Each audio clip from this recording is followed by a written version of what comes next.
આજનો મારો વિષય છે છોડમાં રણછોડ. આધુનિક યુગમાં વિજ્ઞાન જેમ જેમ આગળ વધી રહ્યું છે તેમ તેમ તેમના દુરુપયોગો પણ વધી રહ્યા છે. જેમ કે આજનો ખેડૂત વધુ ઉત્પાદન મેળવવાની આડમાં જમીનમાં વધુને વધુ ઝેરી અને રાસાયણિક પદ્ધતિનો અમલ કરી રહ્યો છે, જેના કારણે ફળ, ફૂલ, શાકભાજી, કઠોળ વગેરે ઝેરી બનતા જાય છે, જેથી લોકોમાં કેન્સર જેવા જટિલ રોગોનું પ્રમાણ ખૂબ જ વધી રહ્યું છે. આ રાસાયણિક પદ્ધતિ અને ઝેરી દવાના છંટકાવથી અમે અમારી શાળામાં ગૌ આધારિત કૃષિનું ઇનોવેશન હાથ ધર્યું છે. ઇનોવેશનનું નામ છે છોડમાં રણછોડ. અમારી શાળા શ્રી ઇન્દ્રોઈ પ્રાથમિક શાળામાં ધોરણ 6 થી 8ના 100 જેટલા બાળકોએ આ ઇનોવેશનમાં ભાગ લીધો છે. એક બાળક એક છોડ. આ એક નવતર પ્રયોગ અંતર્ગત બાળકને એક છોડ ઉછેર કરવામાં આપવામાં આવ્યો છે.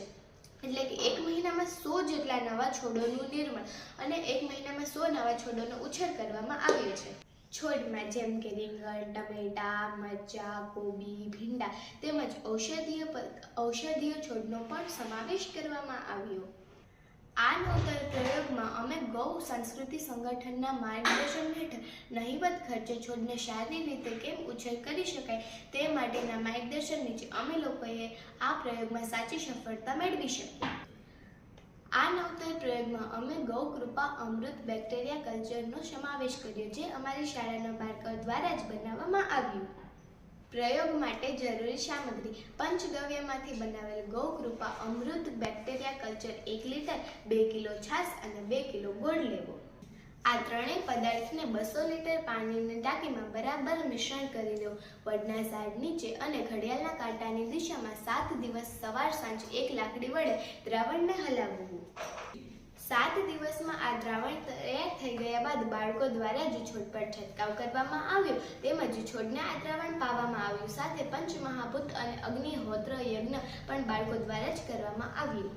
આ નવતર પ્રયોગના ફાયદા એ છે કે ગૌ આધારિત કૃષિ નહિવત ખર્ચાળ છે, જે પાક સંવર્ધક તેમજ સ્વાસ્થ્યવર્ધક છે. જમીનમાં ભેજ સંગ્રહની ક્ષમતા અને ફળદ્રુપતા વધે છે અને ઉત્પાદનની ક્ષમતામાં પણ વધારો થાય છે.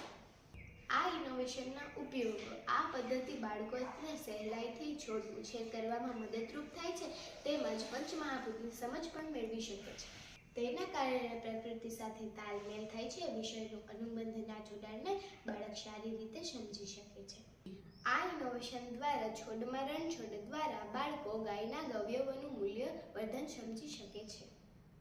જય હિન્દ, જય ભારત. અસ્તુ.